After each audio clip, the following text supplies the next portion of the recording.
नमस्कार, मैं Mohan Dubey. VSRS news में आप सभी का स्वागत है। आइए नजर डालते हैं देश और दुनिया की तमाम टॉप 10 खबरों पर।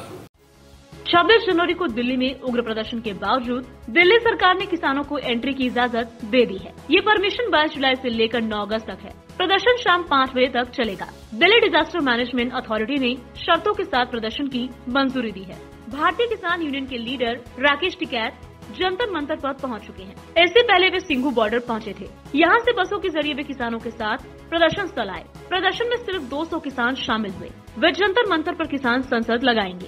राकेश टिकैत ने कहा कि हम मानसून सत्र की कार्यवाही पर भी नजर रखेंगे। कृषि कानूनों के विरोध में दिल्ली के बॉर्डर पर जगह जगह प्रदर्शन कर रहे किसान सिंघू बॉर्डर पर पहुंच रहे हैं। दिल्ली में जंतर मंतर और बॉर्डर पर सिक्योरिटी बढ़ा दी गई है। पुलिस ने किसानों को इस शर्त पर प्रदर्शन की इजाजत दी है कि वो संसद तक कोई मार्च नहीं निकालेंगे। राफेल लड़ाकू विमानों की 7वीं खेप में बुधवार की रात 3 और लड़ाकू विमान भारत पहुंच गए हैं। इसके साथ ही वायुसेना के बेड़े में इस लड़ाकू विमान की संख्या 24 हो गई है। बताया जा रहा है कि पश्चिम बंगाल के हासीमारा एयरबेस पर तैनात किया जाएगा। पहले राफेल स्क्वाड्रन अम्बाला वायुसेना स्टेशन पर मौजूद है। एक स्क्वाड्रन में 18 विमान होते हैं। अम्बाला में तैनात पहली राफेल स्क्वाड्रन में पूर्वी लद्दाख में चीन से लगे बॉर्डर पर पेट्रोलिंग भी शुरू कर दी है। दूसरी स्क्वाड्रन का ऑपरेशन जुलाई के आखिर तक शुरू किया जाएगा। तीनों विमान फ्रांस से उड़कर बिना रुके लगभग 8000 किलोमीटर की दूरी तय कर भारत पहुंचे। इन विमानों के बीच रास्ते में संयुक्त अरब अमीरात के एयरबस 330 मल्टी रोल ट्रांसपोर्ट विमान के जरिए हवा में ही रिफ्यूलिंग की गयी। संसद के मानसून सत्र में दोनों सदनों में आज भी हंगामा जारी है। विपक्ष के हंगामे के बीच लोकसभा और राज्यसभा की कार्यवाही कई बार स्थगित की गई है। राज्यसभा की कार्यवाही कल तक के लिए स्थगित कर दी गई। वहीं लोकसभा की कार्यवाही 4 बजे तक के लिए स्थगित कर दी गई। संसद के मानसून सत्र का तीसरा दिन भी विपक्षी दलों की हंगामे की भेंट चढ़ा है। पेगासस जासूसी कांड, कृषि कानून विरोधी आंदोलन और महंगाई के मुद्दे पर बीते 2 दिन से संसद की कार्यवाही बाधित हुई है। आज भी पूरा दिन संसद में पेगासस और किसानों के मुद्दे पर हंगामा हुआ है। राज्यसभा की कार्यवाही आज हंगामे की भेंट चढ़ गई। विपक्ष के हंगामे के बाद राज्यसभा की कार्यवाही कल तक के लिए स्थगित कर दी गई। जैसे इलेक्ट्रॉनिक्स और सूचना प्रौद्योगिकी मंत्री अश्विनी वैष्णव पेगासस प्रोजेक्ट मीडिया रिपोर्ट पर बोलने के लिए उठे। विपक्षी सांसदों द्वारा सदन में हंगामे के बीच राज्यसभा को कल तक के लिए स्थगित कर दिया गया।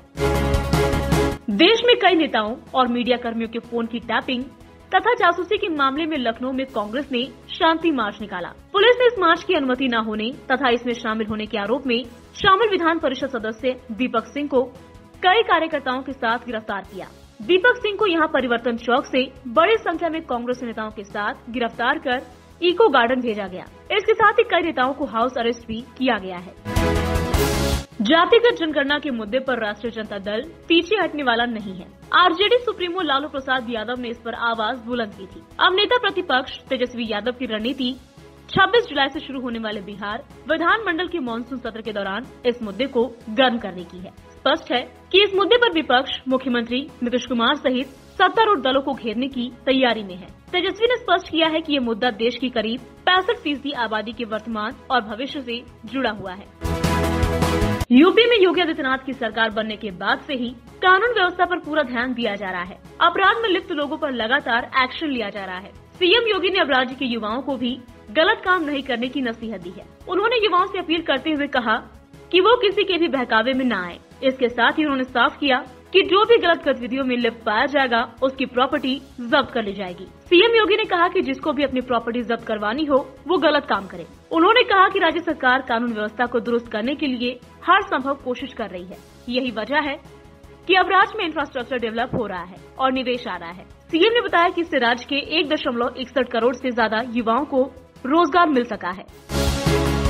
केंद्र सरकार के नए कृषि कानूनों को लेकर किसान पिछले साल नवंबर से आंदोलन कर रहे हैं।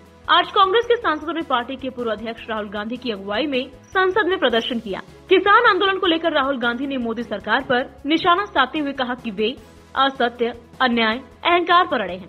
राहुल गांधी के अलावा लोकसभा में कांग्रेस के नेता अधीर रंजन चौधरी, लोकसभा सदस्य मनीष तिवारी, गौरव गोगोई, रवनीत बिट्टू, राज्यसभा सदस्य प्रताप सिंह बाजवा और कई अन्य सांसद इस धरने में शामिल हुए। कांग्रेस सांसदों ने काले कानून वापस लो और प्रधानमंत्री न्याय करो के नारे लगाए। पूर्व पुलिस कमिश्नर परमवीर सिंह के विरुद्ध मुंबई में एक FIR दर्ज की गई है, जिसमें उनके ऊपर 15 करोड़ रुपए की रंगदारी मांगने का आरोप लगाया गया है। परमवीर सिंह के खिलाफ एक्सटॉर्शन का मामला दर्ज किया गया है। ये मामला मुंबई के मरीन ड्राइव पुलिस स्टेशन में दर्ज हुआ है। FIR में परमवीर सिंह समेत 8 लोगों के नाम हैं, जिनमें 2 सिविलियन और 6 पुलिस वाले हैं। FIR में परमवीर सिंह के अलावा मुंबई क्राइम ब्रांच के DCP अकबर पठान का भी नाम है। जिन 2 सिविलियन के नाम FIR में शामिल हैं, उन्हें मुंबई पुलिस ने गिरफ्तार कर लिया है। भारी बारिश ने महाराष्ट्र के कई शहरों को जलमग्न कर दिया है। आलम ये है कि इन शहरों में घुटनों और कमर तक पानी भर चुका है। कई शहरों में नदियां उफान पर हैं। मौसम विभाग ने भी राज्य के कई हिस्सों में भारी बारिश का रेड अलर्ट जारी किया हुआ है। मौसम विभाग के मुताबिक महाराष्ट्र के बीड, नांदेड़, लातूर, परभणी, जालना, हिंगोली, पुणे, सतारा, सिंधुदुर्ग और रत्नागिरी जैसे शहरों में भारी बारिश की आशंका जताई गई है। मौसम विभाग ने मायानगरी मुंबई के लिए भी भारी बारिश की चेतावनी जारी की है। महाराष्ट्र के रत्नागिरी जिले में भारी बारिश के चलते शहर की 2 नदियां काचली और मुचकुंदी नदी में पानी अपने उफान पर बह रहा है। 2 दिन के असम दौरे पर पहुंचे संघ प्रमुख मोहन भागवत ने अब मुस्लिमों और पाकिस्तान पर नया बयान दिया है। संघ प्रमुख ने कहा कि हिंदुस्तान में 1930 से योजनाबद्ध तरीके से मुस्लिमों की संख्या बढ़ाने की कोशिश की गई। इसके पीछे ऐसा विचार था कि जनसंख्या बढ़ाकर अपना प्रभुत्व बढ़ाएंगे और इस देश को पाकिस्तान बनाएंगे। उन्होंने कहा कि भारत में बंगाल, असम और सिंध को पाकिस्तान बनाने की योजना थी। ये योजना पूरी तरह से कामयाब नहीं हुई, पर विभाजन होकर पाकिस्तान बन गया। मोहन भागवत ने गुवाहाटी में असम के मुख्यमंत्री हेमंत बिस्वा शर्मा की मौजूदगी में NRC CAA पर लिखी एक बुक लॉन्च की।